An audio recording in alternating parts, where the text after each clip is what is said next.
Hi, welcome to Handy Tips. Today we're going to talk about bird box cameras or nest box cameras and choosing the best one. Well, we at handycam.com have been selling these for manufacturing and producing and selling these for over 10 years. So we know a little bit about them. It might say many thousands been used all around the world in various homes as well as high-end research projects and for filming companies.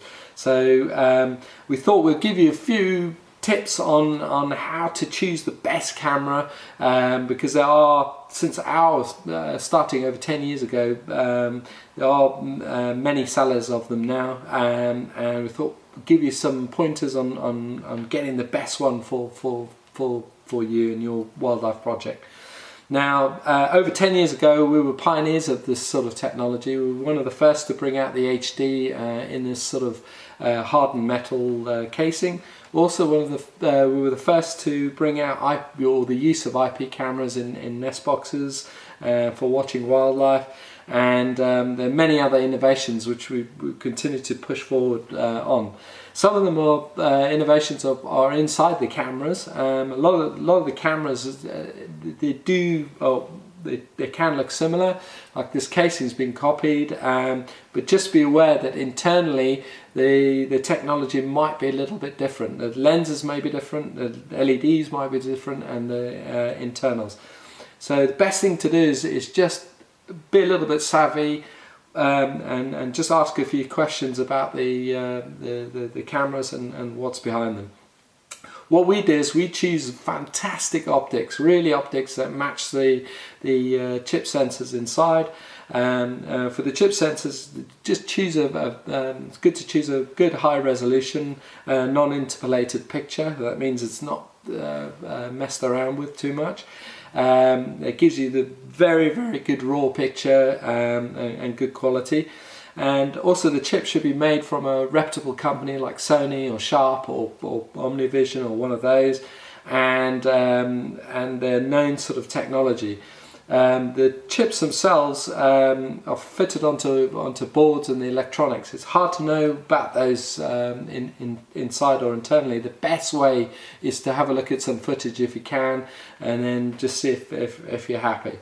What we do is, over the years we've developed and improved the technology, and a lot of the things are unseen, so they're tucked away. But if you know about these, you can make your good choices. One of the most crucial things, apart from the resolution and the quality, is whether the camera has got any sort of processing ability. A lot of this one's a 700 line, which is equivalent to HD. It's fantastic. We've improved the pre and post processing. Included in the camera is wide dynamic technology, noise reduction, auto white balance, and exposure control. This basically means that the camera will really optimize for whatever it's filming. If the bird's in the box and it's a bit dark, the camera will slightly adjust, or if it's a bit light, it'll adjust, or if there's so much light in the box, it'll try to adjust as well automatically to allow you to get the best of the day and night vision. Another thing to check is whether it's got a switching infrareds or LEDs, and this is done by a little light sensor. Some of them, some cameras out there, they don't switch, and the problem with those are the infrareds tend to bleach the pictures, because the lens itself is a non-coated lens. It allows infrared, because you need to see infrared at night. Unlike SLR cameras or even our eyes got filters to stop too much infrared, and what it does is it allows the colour during the day and infrared at night, but if it doesn't switch, the infrareds will bleach out the colours during the day. So just check to see whether it's a got switching capabilities.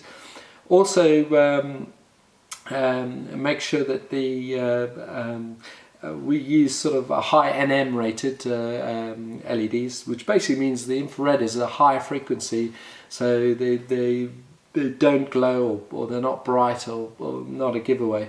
And that way you can actually use them in and out of bird boxes, and even use them for surveillance and many other purposes. So good thing to do is check that. Also check the size of it. That's quite crucial. If you're going into an existing box, make sure that there's plenty of access for the bird, and there's a lot of circulation around the box for the bird, and it doesn't get too hot. Some cameras, sort of security cameras, can get a bit hot.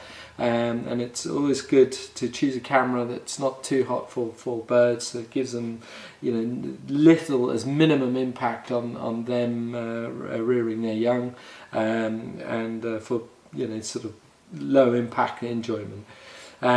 Also make sure that the efficiency, that it's a good camera that doesn't use much power, but also gives you the, you know, fantastic quality for that power. So these are analog cameras, they're high-end analog cameras.